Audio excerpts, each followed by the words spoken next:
presented by Islam, or whether it still wants to work within the framework of Malay Muslim hegemony within Malaysian politics.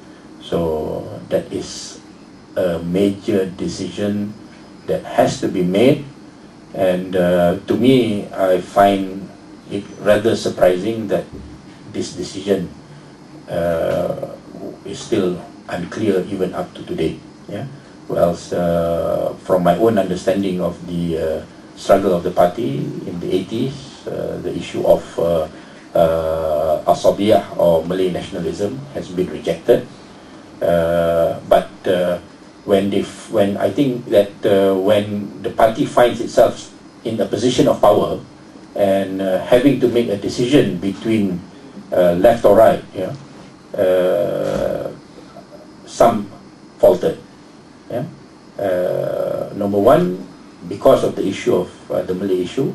Number two, because the easier option would have given access to federal government positions. Yeah. Because by going with UMNO, obviously we would have also been able to have positions within the federal government, and that is a route which is a lot faster and a lot easier than compared with wanting to try to achieve a position in federal government with Pakatan Rakyat. Yeah. What was offered was the the chief ministership for Selangor, for Perak, for Kedah, for Kelantan, possibly even for Terengganu, plus the deputy prime ministership, plus between 4 to 6 ministerial positions at the federal level. Yeah. From our point of view, even though it is a very attractive offer and a very attractive package, but it would have been a situation where we would have undone all that we have done in terms of getting the support from society at large. Yeah? In particular, the non-Malays and the non-Muslims, and in particular where the image of the party as one that is trying to establish justice for all would have been completely destroyed, and we would have come out in a position much weaker, even though with these positions, but these positions would not have lasted, and we would have destroyed whatever credibility and whatever gains that we would have made in the past general elections would all have gone to waste, right? So that is why most of the members in the Central Committee are against the idea, and well, I hope that through the retreat that's going to be held soon, this issue will be put to rest. From another angle, I think that the PAS leadership also has a problem in trying to establish a position of influence within Pakatan Rakyat, and this is also probably a factor why they felt that the second option is more attractive. It's not easy to wrest, how do you say, control and the leadership from Anwar and from the DAP, and to get their unconditional support, yeah, so to say, yeah. But this has been achieved by PAS in Perak, yeah? So it's not impossible, yeah, provided the commitment to the objectives and to the principles espoused by Pakatan Rakyat are held to, and are striven for together. Yeah. But because of the situation where there is this indecisiveness, as what Tuk Guru Ni Aziz mentioned in the previous Muktamar, where he likened the position of PAS to that of a person who has one leg in one sampan and the other leg in another sampan, right? So as a result of that, we are not able to progress very far, and we are not able to excel and to show to both PKR and DAP our true capability, yeah. But where we have made a firm commitment as what we did in Perak, I think we have been able to excel, and the position of the PAS within the Pakatan Rakyat in Perak is quite clearly established, right?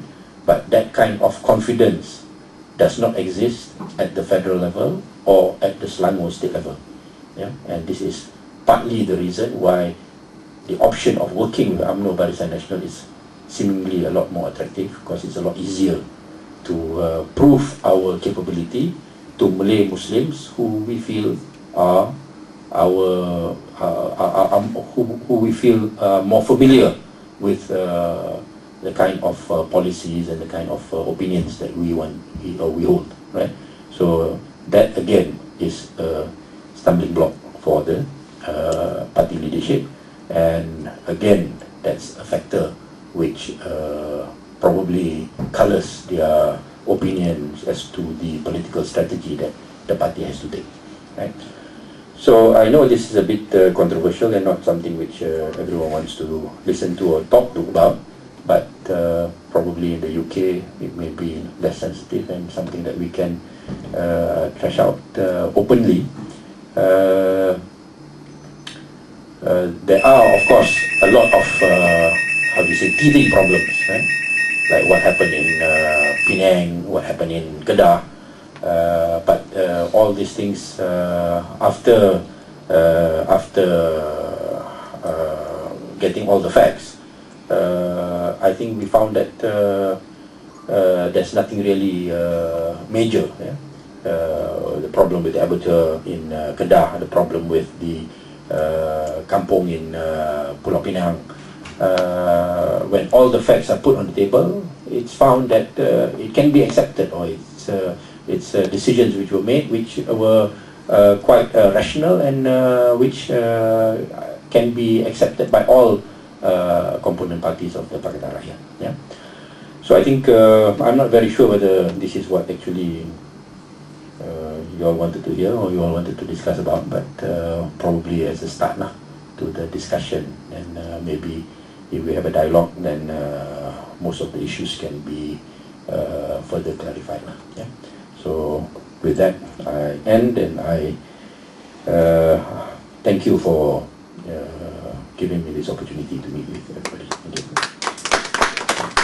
Thank you very much, Khalid. I think from that short opening presentation, there might be a lot of questions in my head. You know, the things are just bubbling to come up. The things like you were saying, there are some difficulties in working with other component parties in Pakatan Rakyat, especially with DAP. Maybe that is something that needs to be discussed further on how that can be improved, and what are the real issues around that. The issue of unity government has certainly created some division among Pakatan Rakyat members, and the interesting thing is the idea is now being we are now being told that the unity government proposition is a personal proposal from the party president. So the party president is allowed to go out there and give his personal opinion, but if somebody else counter-argue now, you are threatened with disciplinary action by the Naib President, Tuan Ibrahim, recently. So, you know, is that not some sort of hypocrisy at the highest level of the party leadership? And we're talking about an Islamic party here. There are many other issues that I'm sure we can discuss, but let's open up for discussion. Maybe, you know, anybody want to ask about Najib's 100-day performance, or open the floor. Yeah. You know, when you say the central committee which is in favor of working with UMNO, are they youngsters? And if they are, do they know the consequences of sleeping with the enemy? Of in the past when PAS was there was an issue where Razale's time, was it Razale or Musa Hitam?